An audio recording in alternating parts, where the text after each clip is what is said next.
Bonjour. Alors aujourd'hui, une mini démo. On admet que la fonction ln est dérivable sur r plus étoile, et on nous demande de déterminer, pour tout réel x strictement positif, pour tout x appartenant à r plus étoile, l'expression de ln' de x. Vous pouvez vous donner, allez, une dizaine de minutes peut-être avant de regarder la correction. Et avant d'attaquer la correction, peut-être préciser ce qu'on a le droit d'utiliser sur ln, tout le reste par ailleurs, parce que bon, vous savez, dans le programme de terminal, vous avez l'expression, bien évidemment, de la dérivée de ln sur r plus étoile, mais là, il s'agit de la retrouver avec les propriétés, vous avez le droit d'utiliser les propriétés calculatoires de base sur ln de a fois b, compagnie, etc., et le lien entre ln et la fonction exponentielle, voilà. Et correction. Comment me servir de ce que je sais sur ln pour avoir l'expression pour tout x strictement positif de ln' de x? Qu'est-ce que je sais sur ln? Moi, je sais qu'elle est connectée d'une certaine manière à une fonction que je sais dériver déjà, qui est la fonction exponentielle. Mais de quelle manière elle est connectée, entre guillemets, à cette fonction? Eh bien, moi, je sais que quel que soit x appartenant à r, ln de exponentielle x est égal à x. Et, quel que soit x appartenant à r plus étoile, exponentielle de ln de x, bon, je vais noter un peu différemment, est égal à x aussi. Attention, pour la deuxième, c'est bien pour tous les x sur r plus étoile, parce que ln n'est défini que sur r plus étoile. Qu'est-ce que je peux faire de ça pour essayer d'avoir ln' de x? Je regarde, je me dis, mais attendez, mais est-ce que j'ai pas une formule sympathique sur la dérivée d'une composée de fonctions? La réponse peut être pour certains d'entre vous non. Mais je prétends que vous tous, en terminale, à ce stade de l'année, normalement, vous savez dériver une expression du style exponentielle de u de x, où u est une fonction dérivable sur un intervalle donné. Je rappelle vite fait en brouillon, lorsque u est une fonction dérivable sur un intervalle i donné, la dérivée de la fonction qui a x associé à exponentielle u de x, vous notez souvent ça, vous notez que la dérivée de exponentielle u en tant que fonction, c'est u' exponentielle u. Je vais revenir sur cette formule et la généraliser, en profiter pour la généraliser, généraliser le principe avec une composée de fonctions en général. Pour ceux qui l'auraient pas vu. Mais ici, ça me suffit en fait. Je me dis, bon à partir de là, je peux regarder cette formule et dire, mais attendez, je vais poser, bon, cette fonction, je vais lui donner un nom, hein. Je vais juste, histoire de quoique. J'ai juste envie de dire que je vais dériver le membre de gauche et le membre de droite de cette égalité, qui sont dérivables tous les deux, donc je vais leur expliquer que, bon, allez, comment je vais faire, oui, quel que soit x appartenant à r plus étoile, notons g, la fonction qui a x associe exponentielle de ln de x. Mais c'est x du coup. Oui, certes, mais c'est juste pour pouvoir écrire g' de x. Donc, ln dérivable sur r plus étoile, et exponentielle est dérivable sur r, donc la composée là, elle est bien dérivable sur r plus étoile. Je sais d'ailleurs qu'elle l'était, parce que ça c'est la fonction qui a x associe x. Mais bon, je réexplique pourquoi cette composée est dérivable. Donc, g est dérivable sur r plus étoile. Par composition, en fait, pourquoi je précise ça? Parce que, effectivement, je connais l'expression de g par ailleurs qui est x, qui a x associe x, mais si je veux la dériver comme une composée, et me servir de cette formule, j'explique qu'elle est dérivable comme composée, quoi. Par composition. Ok. Quel que soit x appartenant à r plus étoile, g' de x est égal à, donc, ln' de x, dérivée de l'intérieur, fois exponentielle, en fait, la dérivée de l'extérieur, mais j'y reviendrai, de ln de x. Donc si je respecte ça, là. U' exponentielle. Ok. Et g' de x, donc bon, d'accord, je peux continuer un peu sur ça, ln' de x, exponentielle de ln de x, ça fait x. Et g' de x, c'est aussi, puisque pour tout x appartenant à r plus étoile, g de x, c'est x, g' de x, c'est aussi 1. Donc, eh bien, quel que soit x appartenant à r plus étoile, les deux expressions qui sont là sont égales. ln' de x fois x égale 1. Et moi, je veux ln' de x. C'est cool.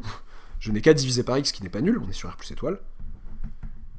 Et j'ai ln' de x qui est égal à 1 sur x. Tout simplement. Alors, une petite...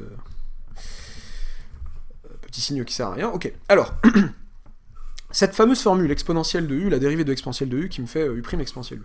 En fait, je généralise le concept Donc là, j'ai répondu à la question. Hein. Donc, voilà l'expression de ln' de x, que vous connaissiez peut-être, pour certains.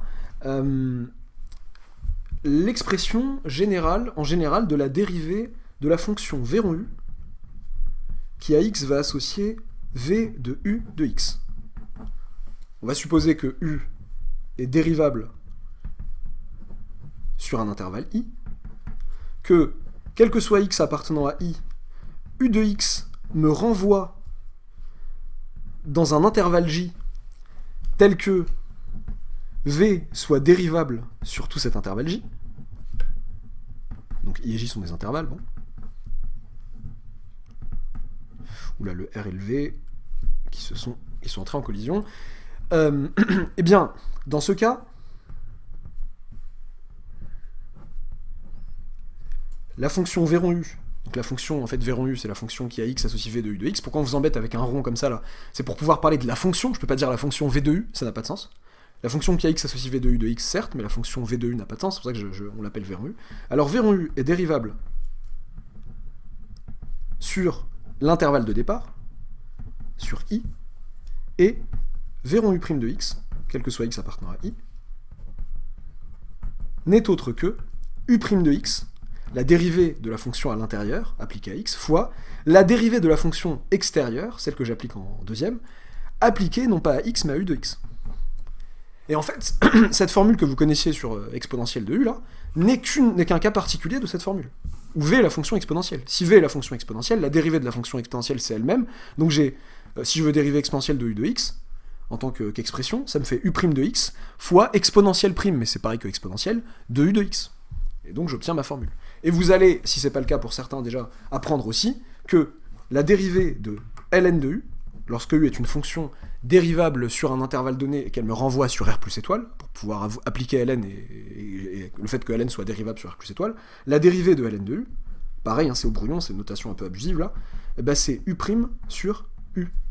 Pourquoi u' sur u? Parce que c'est la dérivée de l'expression de la fonction à l'intérieur, u', fois la dérivée de la fonction extérieure qui n'est autre que ln. La dérivée de ln, on a dit ln' de x, c'est 1 sur x. Donc ln' de u de x, ça serait 1 sur u de x. Donc vous avez u' fois 1 sur u, et donc u' sur u. Et grâce à cette formule générale, vous pouvez retrouver plein de composés, de dérivés de fonctions composées. Petite remarque, pourquoi est-ce que là, je me suis embêté dans les hypothèses à dire il faut que u soit dérivable sur un certain intervalle de départ, et quel que soit x appartenant à l'intervalle de départ, u de x doit être dans j, qui est un intervalle d'arrivée dans lequel v va être dérivable. Sur lequel, v va être dérivable. Bah oui, pour pas casser, entre guillemets, la chaîne de la dérivabilité, comme on aurait la chaîne du froid, c'est le cas de le dire en ce moment, c'est que, x est bien sur un intervalle où u est dérivable, parfait, je peux dériver, u de x va me renvoyer elle-même sur un intervalle où v est dérivable, donc tout va bien se passer.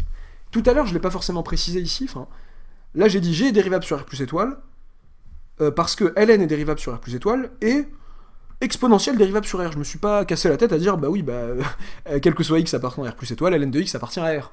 Quand la fonction à l'extérieur est dérivable sur R, elle pose pas de problème en fait. Il n'y a pas besoin de s'étaler sur pourquoi ceci me renvoie bien sur un intervalle où celle-ci est dérivable. Juste expliquer que celle-ci est dérivable sur R tout entier, tout se passe bien. Dernière remarque, on aurait pu, en étant moins chanceux, parce que là j'ai décidé d'utiliser cette expression et de la dériver, nous servir de cette expression. Mais si je veux dériver ln de exponentielle x, juste pour le fun comme ça ferait quoi? Ça ferait la dérivée de la fonction intérieure, ça ferait exponentielle x, fois ln' de exponentielle x. Bon, à ce stade de l'exemple, on ne savait pas qui était ln', le but c'était de trouver ln'. Et ça, on aurait prouvé, on sait pareil que ça fait 1. Là, cette fois-ci, quel que soit x appartenant à R. Et donc on aurait pu dire que quel que soit x appartenant à R, ln' de exponentielle x égale 1 sur exponentielle x. Parce que exponentielle x est non nul. Oui, mais moi je veux l'expression de ln' de x, pas de exponentielle x. Je leur dis, écoutez, quel que soit... Bon, là, déjà, ça, je vais changer le x ni vu ni connu en y. Je vais lui donner un nom différent. Quel que soit y réel, ln' de exponentielle y égale 1 sur exponentielle y. Moi, je veux avoir l'expression de ln' de x, pour tout x strictement positif. Je vais prendre x strictement positif. Et je vais leur dire, écoutez, x, c'est exponentielle de quelqu'un. C'est exponentielle de ln de x. Avec ln de x qui est un réel. Là, il y a juste besoin d'être un réel. Et je sais que ln' de exponentielle de ln de x, d'après ce qui vient de se passer, qui est vrai pour tout y réel, donc en l'occurrence, en posant y égale exponentielle, ln de x, j'ai tout à fait le droit, j'ai que ça est égal à 1 sur exponentielle de ln de x. Autrement dit, je retrouve ln' de x, qui est égal à 1 sur x. C'est moins astucieux que de servir de la deuxième égalité, mais on peut quand même retomber sur nos pattes avec la première. Voilà, à très bientôt pour une nouvelle vidéo. Attendez!